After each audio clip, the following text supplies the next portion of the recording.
Good morning. Today on Spotlight, insight into the aftermath of Campaign 2020, one of the most contentious partisan elections in American history, and what lies ahead for Democrats, Republicans, and independents.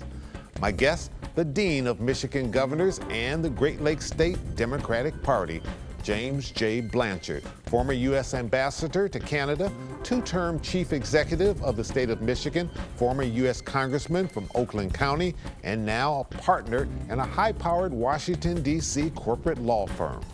And later on our Sunday morning program, we'll check in with Dr. Dave Dulio, Director of the Center for Civic Engagement at Oakland University. It's Sunday, November the 8th. I'm Chuck Stokes, and this is Spotlight.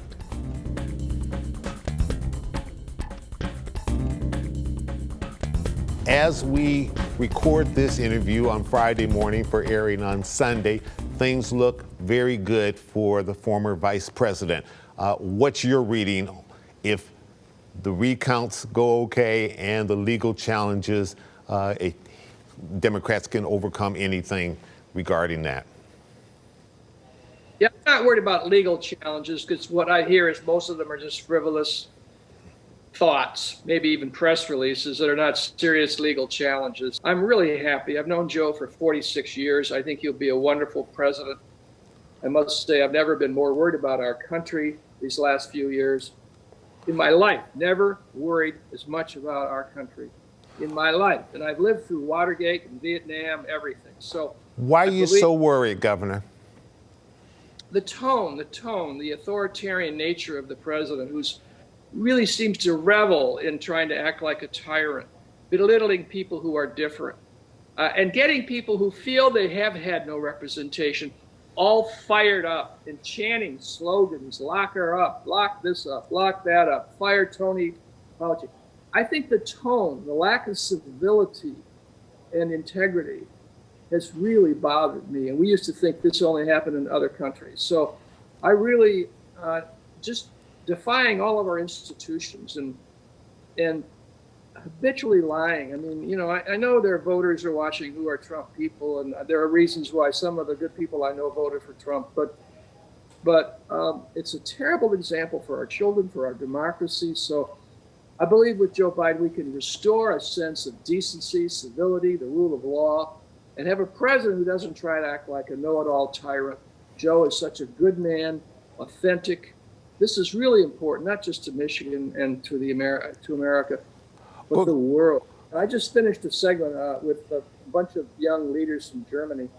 And yeah, that really bothered them to see that, because they've lived through, I mean, they haven't because they're young, but their country has lived through some horrible dark chapters with a tyrant in charge, and they just hate to see any small modicum of that by a president of the U.S. So we'll get through this, but we have a lot of work to do to reach out, unify the country, move ahead, calm things down, start worrying about real issues for real people. Sure. Let's talk a moment about the Joe Biden that you've known for, like you said, close to 40 years. You know him, you know Washington, you know Michigan, you know the world, having been a former U.S. ambassador to Canada. How should he govern? How do you think he will govern if this all holds up and he indeed is the next president of the United States? You correctly point out, I met Joe Biden 46 years ago when I first ran for office and was fortunate to be elected to Congress from South Oakland County in Macomb. And he came in and campaigned for me. And I knew he was ambitious then. I never thought that 46 years later, we'd be counting on him to save American democracy. So he's hung in there all these years. It's a fabulous story. He's authentic. He's a family man. He's a practicing Catholic. He devoted his life to public service. Like myself, he was inspired by President Kennedy as a young man. He works well with members of Congress from both parties. He would be call a moderate Democrat. You think he'll be able to work with McConnell? Yeah, if anybody can, he can. McConnell will probably himself be somewhat pleased by the fact that we didn't do as well, we Democrats, in picking up the Senate. Mm-hmm. Yeah, I think anybody can. Joe can. He's going to have to reach out. We're all going to have to reach out, both in the House and the Senate.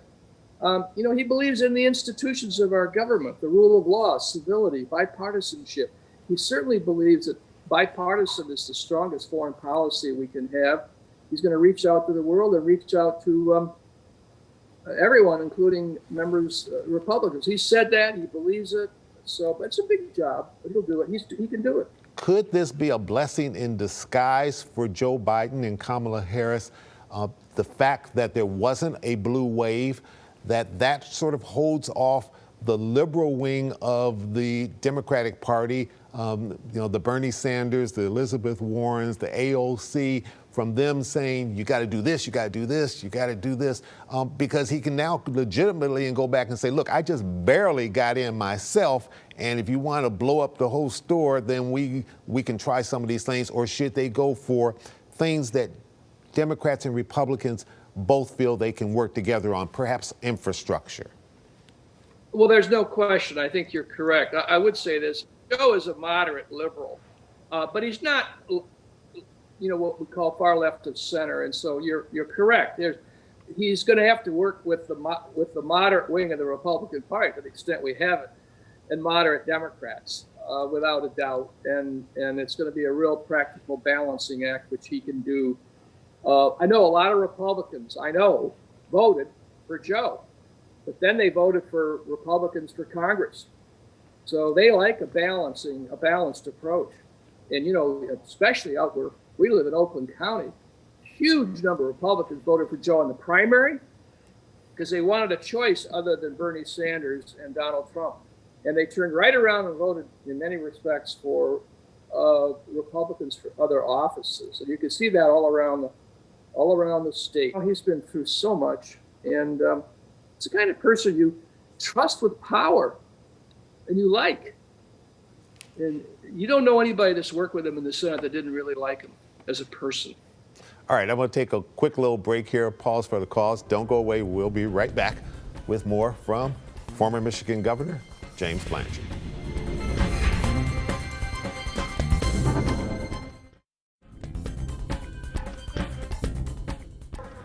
We have the means to get Michigan moving, and now we mean to do it. For me and for you, it all begins with cooperation. Governor Whitmer has been in a real battle in this state, and certainly with the President of the United States. Governor, you know a lot about transition. You know about working with the loyal opposition. When you came into office, that handoff between you and Governor Milliken, and then later after you did your 2 terms, that handoff to Governor Engler. And you're still friends with all of the living governors. You've worked with all of them on things for the state of Michigan or for Michigan State and other things. You've had your battles, but you're all very collegial. At Governor Milliken's memorial this past summer, you and Governor Engler were there, Governor Whitmer were there. So if you could give her any advice, because sometimes when you're in the heat of the battle and someone's punching at you, your instinct is just to punch right back. But if you could step back and say, okay, now that all that is somewhat over, what advice would you give to her as a former governor? Well, it's a different Republican Party today in Lansing than it was when I was there.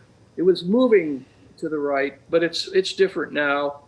And it's been a difficult thing for her because the base of the Republican Party in these primaries loves Trump, so they like to see him attacking the governor. The governor, worked well with Republicans when she was the leader of the minority in the state Senate. They put through the extension of Medicaid, which means 680,000 people are now covered by health care in Michigan. They pushed through an increase in the minimum wage. She worked well with Rick Snyder. So there's no reason why that can't be developed. It's simply harder. It's harder. And it will really be helpful because she's going to probably be the most favorite governor in the White House. Joe Biden, remember, Gretchen endorsed Joe Biden before our primary. Mm-hmm. Not everybody did that. I mean, Janet and I were working hard on it, but not everybody who held office in Michigan did that, Democrat. So she's going to have a real help. from the White House. That'll give her some additional leverage with the legislature. There'll be things they can do as they're trying to do on infrastructure and education, healthcare. The big challenge will be to try to make sure that she and we all convince the members of the legislature to take COVID-19 more seriously than they appear to have done in recent months. Early on, they did. This thing is, we've got to get on top of this, or we'll never bring our economy back. And yet, we got to worry about the health of everyone, and yet rebuild our economy and deal with some other issues. So, what's the toughest? What's the toughest decision that Biden as president is going to have to make? You know, I recall back when you stepped in, you had some real tough decisions to make. The state was facing bankruptcy, and you had to put together a blue ribbon panel to be able to come up with the answers to get the state right back on its feet. I think you had, what, 17% unemployment at that time. So as economy has always been something important to you. What does he have to do? What does, who, Joe Biden? Yes. Well, he's got to deal simultaneously with COVID-19 and the economy. The first thing is they're going to need to have a package of aid to states and local governments. There's no way we're going to have an economic recovery if the states are all, Democrat or Republican, laying off people and having to raise revenue.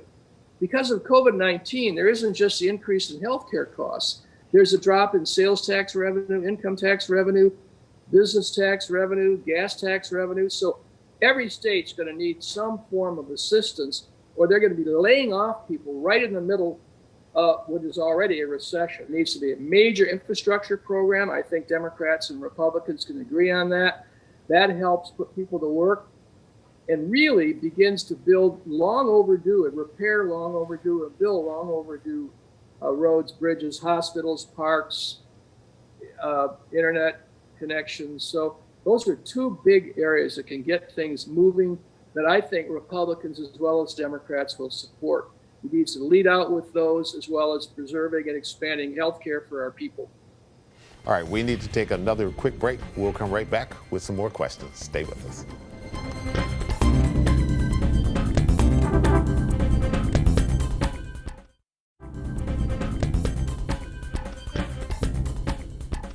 Governor, talk a little bit about the changing Michigan, if indeed you perceive it to be changing.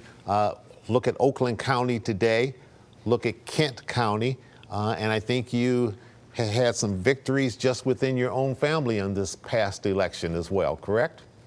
Well, that's right. My nephew Martin Brook has been elected clerk of Bloomfield Township, along with a couple of others. I think they're the first Democrats ever elected in Bloomfield Township. But it does explain Oakland County.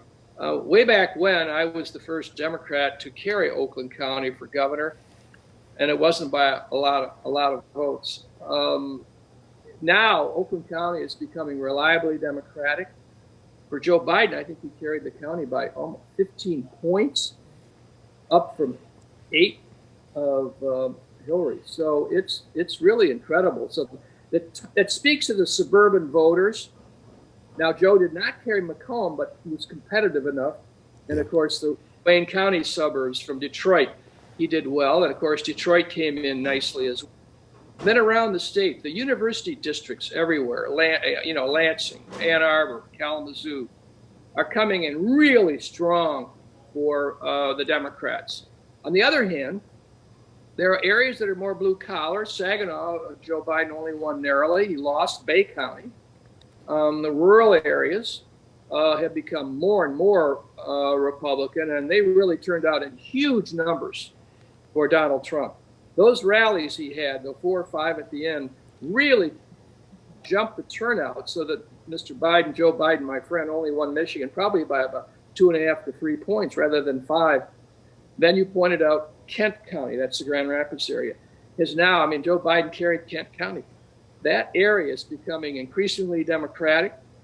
Again, it's very suburban and more moderate Republicans and the Democrats. So that's a big change too. So the state has changed. I carried every county in the UP once when I was governor, That's become much more Republican and went for Trump, with exception, I think, of a couple of counties. Governor, I heard Debbie Dingell say on CNN the other day that Democrats, if they're having problems, it's with connecting with union workers that they used to do so well with. Would you agree with her on that? I would absolutely agree with her on that. And the issue is jobs, jobs, jobs, which was my motto when I ran. I think far too few union workers understood that the Obama-Biden rescue of General Motors and Chrysler was critical to our recovery. A lot of them had short memories. I would also say that Debbie Dingell predicted that Bernie Sanders would carry her district over Biden, and she was wrong. So her advice on listening to union workers is correct, but I'm not sure her predictions are as accurate as she would like to claim. Governor, you are the dean of the Democratic Party here and the dean of the Living Governors in Michigan. You have your institute at Michigan State University. Talk a brief moment about that, why you founded that, why you feel that's important to the larger topic of civic engagement. Well, we need, as you know, more civic engagement, more opportunities for people to get involved. And yes, I'm a proud graduate of Michigan State. By the way, I loved that game last week in Melton. You like that Paul Bunyan trophy sitting there with your new coach, right? But I want to support the athletic programs there, football, basketball, others. I wanted to do something for the academics. So yeah, Janet and I created a public service forum at MSU. We bring in guest speakers to help inspire students. They meet with the students for the greater, East Lansing community. And as you know, we've had Bill Clinton, John Lewis, Cokie Roberts, Madeleine Albright, and Ken Burns, and they've been fabulous. So it's a way to reach out, try to get people inspired to go into public service. We need good people in government and public service of both parties. That's our goal. And I know if with Spotlight in the News, you're trying to encourage that as well in your own way, which, by the way, I applaud. How long have you been on the air now? Too long for us to even try to remember. It's been a long time. Quick question. You're obviously doing well. You're with a high-powered law firm in Washington. You go back and forth between Michigan and D.C. You're still extremely active. You're healthy. You're doing well. But you're just coming up, a few years from now, you'll be hitting that big 80 mark. How do you, when all is said and done, how do you want this state to remember Jim Blanchard? Oh, gosh, I don't want to write my obit. We don't want to do that. What do you want them to remember most? I just want them to know I care deeply about public service of the state of Michigan. I think it's the greatest state on the planet. I love every inch of it, particularly our shoreline. And that's, I just grew up in Michigan, so I love the place. And I think most of the people I've served with feel the same way, too.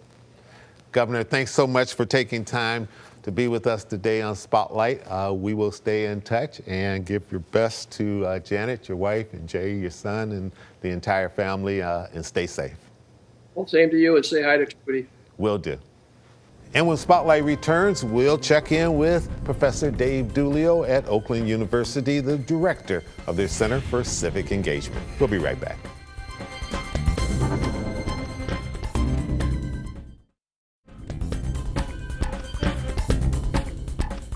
And welcome back to Spotlight. Joining me now, Dr. Dave Dulio at Oakland University. Professor, you doing okay? I'm doing well, Chuck. How are you? I'm doing great. All right, we just had this election in Michigan. What do you take away as some of the highlights, some of the highs and lows? Well, it's an election unlike one we've ever seen on so many levels. And, we can start with the record voter turnout. Participation was up all over the state among all sorts of different groups, demographic groups, geographic groups, et cetera. And that's good, isn't it, Professor? Well, some people would measure the health of a democracy. One indicator is how many people participate in that democracy. And this is one of those. So, I think it speaks to the incredible enthusiasm that was on both sides of this presidential race. Would it be safe to say, for better or worse, President Trump has reinvigorated, re-energized, reshaped the Republican Party of today. There was no blue wave. Republicans nationally gained a couple of U.S. House seats. It looks like they're going to hold the Senate, although it also looks like that's going to be decided by 2 special elections in Georgia. Right, the so recounts. that will be interesting. But yes, I think that the president brought back or brought into politics a number of people who had been absent. And that's good for the Republicans. There's going to be a new Speaker of the Michigan House, Jason Wentworth. What does that mean for Governor Whitmer? Great question. I mean, we'll have to see how her relationship with him develops, I think, in the next couple of months. And certainly as the new legislature starts in January, do they have a better relationship than the governor and the previous speaker had? We'll see if there's any interest and any proclivity to work together more so than the last time around. Sure. Gary Peters survived his Senate seat and is going back to Washington, D.C. That was one heck of a race there that everybody kept their attention on across the country. Well, I think the James Peters race was really a fascinating one to watch, if only for the incredible amount of money that was spent by both sides right up until the end. And it was razor thin, as you know, and closer than the presidential race. I think too, it's important to note that John James, won a higher percentage of the vote in Michigan than President Trump did. So while Trump may have turned off some voters, they weren't. Some of them who Trump turned off were willing to vote for James and vote for Republican principles, at least the way he was pitching them. You've always had that wonderful post-mortem at Oakland University with the students after every election. Are you still going to have that, or has COVID put a dent in that? COVID has put a dent in everything, right? Well, we're going to do it a little different this year, and we're going to go virtual with it next Tuesday. A couple colleagues of mine and I will be taking questions live at 12 noon. For anybody who's interested, they can send me an email, find me on the OU website, and I'll tell them how to sign up. All right, and I imagine you're going to get some really interesting questions. Dr. Dave Dulio of Oakland University, thank you so much for checking in with us today, and we'll stay in touch. I'm Chuck Stokes. We'll be back next week with more newsmakers in the spotlight. We hope you have a great week.